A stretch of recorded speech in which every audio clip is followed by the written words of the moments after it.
In this video, we are going to discuss some key fortresses in chess that you must know. Uh, I haven't planned this video to publish, but I just thought, okay, it will be interesting to analyze some of these positions. So yeah, let's start. I think we'll cover 4, 5, 6, 7 positions. I don't know. Uh, this will be like a class, so yeah, maybe you can stop, pause the video at any point and think what you can play. First one is white to play, and what's the evaluation of this position. So okay, I will ask the question and then you can pause the video in all these next puzzles, otherwise you will just maybe get some hint of the answer.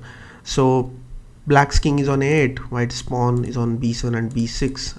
So first at first glance it looks like white is completely winning because white is p sub, but the position is drawn because black will just keep playing king b8, king 8, and there is no hope that white will win this position. So something like king b8, bishop f2, king 8, and then bishop e1, king b8. So even if you give check, then it's now it's a stalemate, so you have to move the bishop somewhere, and then again king b8.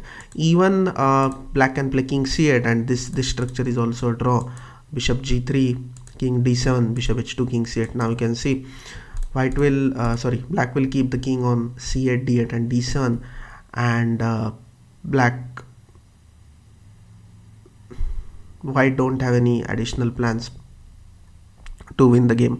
The only plan white can make is to put bishop on a7. That doesn't help because you can't protect all these three squares, and if you try to protect, then that will lead to stalemate. I remember Anish was white and he got into a similar position, and his opponent, who was 2650 or 2700 player, resigned because he thought it's a lost position. So it's very important to understand all these fortresses. The next one is this one where bishop is on f3. Now this is light square bishop.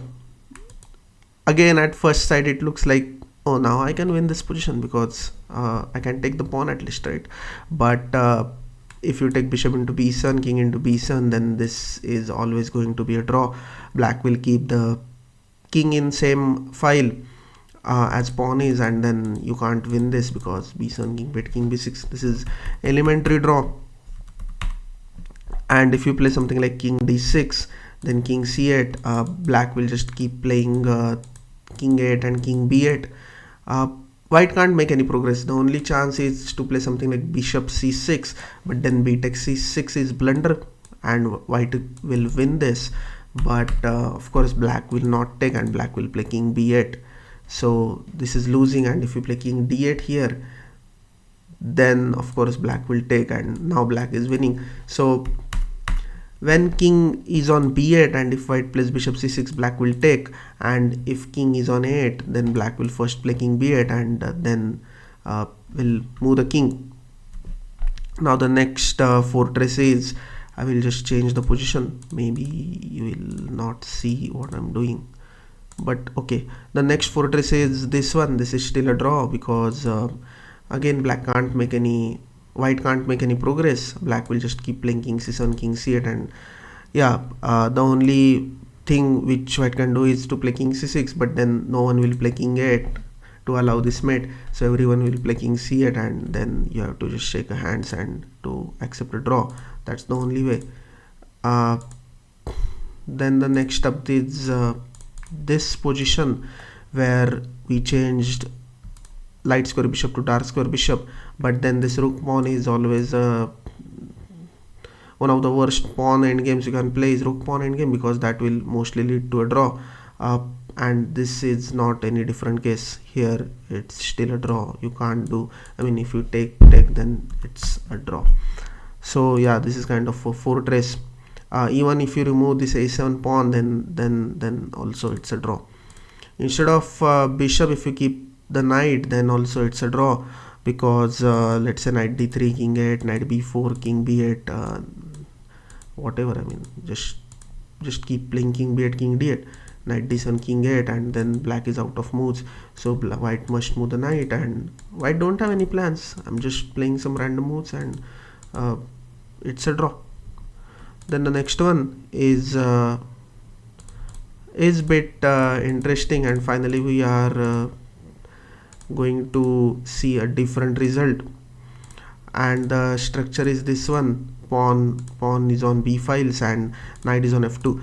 When we saw the same pawn structure with bishops on light and dark square, then that's a draw, but this is winning position for white, and the way to win is very interesting. So what white will do is white will first bring king on d7 or d8, and now white will move the knight to b4, e5 or anywhere. Just the idea is to place knight on c6 or a6. So to bring knight on c6 or a6, we can bring it on d4, e7, e5, c5, lot of squares. So again, if you take b7 pawn, then it's a draw, but the winning idea is different. Here we play knight c6 or knight a6, and you can't move the king, so you have to take, and then king c7, and this is just winning position for white. The next endgame fortress is this one. Wait, I'm just arranging the pieces. Yeah, the next endgame fortress is this one, where white's pawn is on a7 and knight on b5. White can't make any progress. If white keeps playing the king moves, then black will also keep playing the king moves.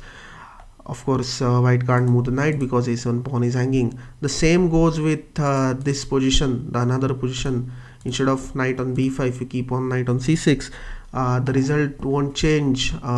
It's still a draw, because black will just keep playing king 8 and king c8.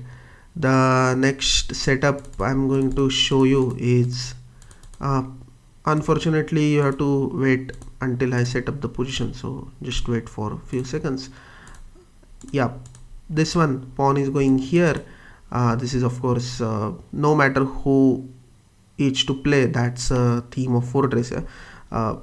It's a draw, because let's say king a1, white will just keep playing king a1, king b2, and black can't bring king on a3 or c3, because that's just a draw. Black can't move the bishop. Whenever black plays bishop b1, white is happy to take this, and then white's king is automatically on the right square, so this is also a draw. So basically this is a fortress. And yeah, one more fortress I remember.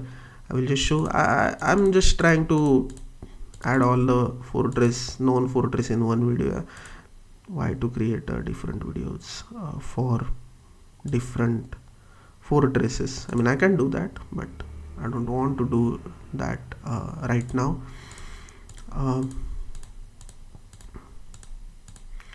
So this is another fortress where bishop is on g7, knight on e5, and white is just queen up. I mean, two pieces for queen, but generally this bishop knight versus queen is winning for white, but if you set up this fortress, then it's not winning.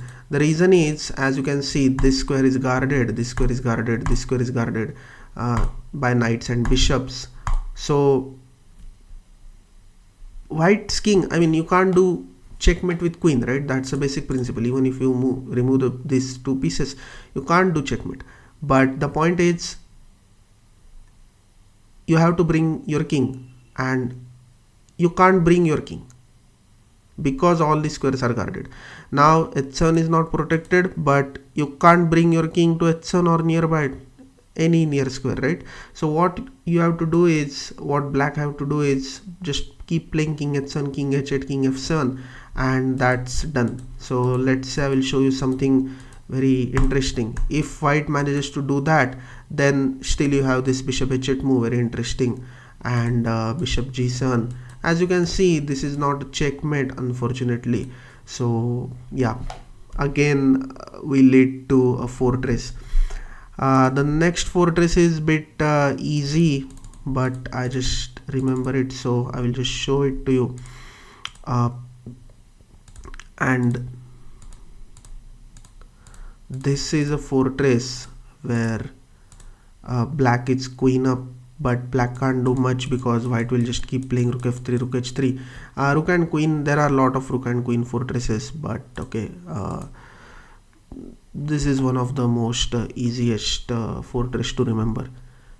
I hope you enjoyed this video, and yeah, if you enjoyed, then please do share this with your friends and everyone in the chess community, and subscribe to my channel. That's only I can demand. Thank you guys for watching, and bye.